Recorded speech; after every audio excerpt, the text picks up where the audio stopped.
बिस्मिल्लाहिर्रहमानिर्रहीम। अस्सलाम वालेकुम माय यूट्यूब फैमिली। उम्मीद करती हूँ आप सब ठीक होंगे। मैं आप सबको वेलकम करती हूँ अपने चैनल इकरा के खाने में। होप्स आप सबको मेरी रेसिपीज़ पसंद आती होगी। तो आज मैं आपके साथ मैं जो रेसिपी शेयर कर रही हूँ वो है बहुत शानदार सी, बहुत टेस्टी सी रेसिपी, हड्डियों का सूप या हड्डियों का सालन आप कह लें। और ये सिर्फ एक इंग्रेडिएंट यानी एक सीक्रेट जो इसके अंदर जो है मेन काम करना है वो एक मसाला ही जाना है बस।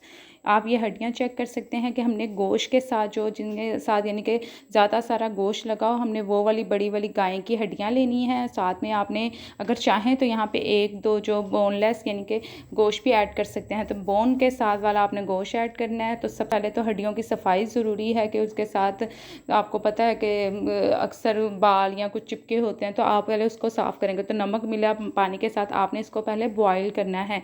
एक उबाला दिला के आपने इसका ये वाला पानी जो है आपने डिस्कार्ड कर देना है, पानी वेस्ट कर देना है। तो पहले अब आप इसको पानी को बॉईल आने दें और इसके बाद हम आपसे मिलते हैं कि आप आगे आपने क्या करना है। तो यहाँ पे पानी बॉईल हो चुका था, तो अब इसको निकाल लेंगे। तो देखें अब हड्डियों की सफाई कितनी अच्छे से क्लीन यानी वाइट की तरफ चले गए हैं। तो आप पहले इसको निकाल लें। तो यहाँ पे मैंने जो हड्डियाँ ली थी उसकी जो तादाद थी वो 5 से 6 बड़ी वाली मैंने ली थी। और ये वाला जो पानी बचा इसको आपने अब वेस्ट कर देना है। इसके बाद दोबारा उसी बर्तन में आपने सारी हड्डियों को दोबारा से ऐड कर देना है। और जो इसके अंदर पानी जाना है, क्योंकि हमने इसको जो पकाने की टाइमिंग है वो ज़्यादा है, तो आपने पानी भी उस हिसाब से ऐड करना है। तो यहाँ पे मैंने 5 लीटर यानी ज़्यादा सारा आपने पानी ऐड करना है, क्योंकि इसको जो आपने कुकिंग की जो इसकी टाइमिंग है वो काफ़ी घंटे की टाइमिंग देने वाली हूँ मैं आपको, ताकि ये जब आप पकाएंगे और ये रेसिपी ट्राई करेंगे तो बहुत मज़े की आपको लगेगी। तो यहाँ पे सॉल्ट नमक ऐड करना है, और नमक आपने अपने टेस्ट के अकॉर्डिंग ऐड करना है, या तो टोटली स्किप कर दें क्योंकि ये हमने फुली ड्राई करना है पानी, तो नमक बहुत तेज़ हो जाएगा। तो आपने नमक या तो टोटली स्किप कर दें या डालना है तो सिर्फ एक चुटकी आपने नमक यहाँ पे ऐड करना है। तो मैंने भी यहाँ पे एक चुटकी ऐड किया था। अब आप पहले तो पानी को बॉईल करना है हाई फ्लेम पे। यहाँ पे बॉईल हो चुका था तो दोबारा से आपने मिक्सिंग करनी है इसकी, और इसे आपने स्लो फ्लेम पे लाइट यानी इसकी जो चूल्हे की आंच है बहुत लो होनी चाहिए। आपने इसको छोड़ देना है लगभग 6 से 8 घंटे लो फ्लेम पे। तो यहाँ पे 5 से 6 घंटे बाद अगर आप चेक करना है, अगर आपको जल्दी है तो 5 से 6 घंटे, नहीं तो पूरे दिन के लिए लगभग छोड़ दो। तो यहाँ पे आप चेक कर सकते हैं कि हमने तो घी बिल्कुल भी ऐड नहीं किया था। हड्डियों की अपनी ये जो अंदर से मिख निकली है उसकी जो वो उसने ही सारा तरी है ऑयल छोड़ा है।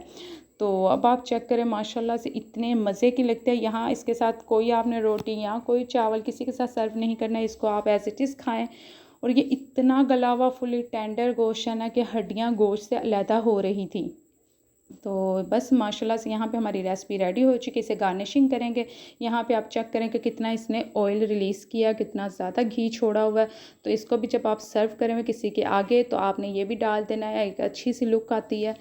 तो इसे अब आप हड्डियों की यखनी बोले या हड्डियों के बस जिसे कहते हैं मुंह का चस्का, ये वो चीज़ मैंने बनाई है। तो इसके बाद गार्निशिंग करें और सिर्फ धनिया और नींबू स्लाइस और अदरक वो भी ऑप्शनल है, आप डालें नहीं तो बस ये सिर्फ एक नमक से बनने वाली आपकी ये रेसिपी है। तो यहाँ पे मैंने नींबू के स्लाइस डाल दिए थे, हरी मिर्चें डाल दी थी बस।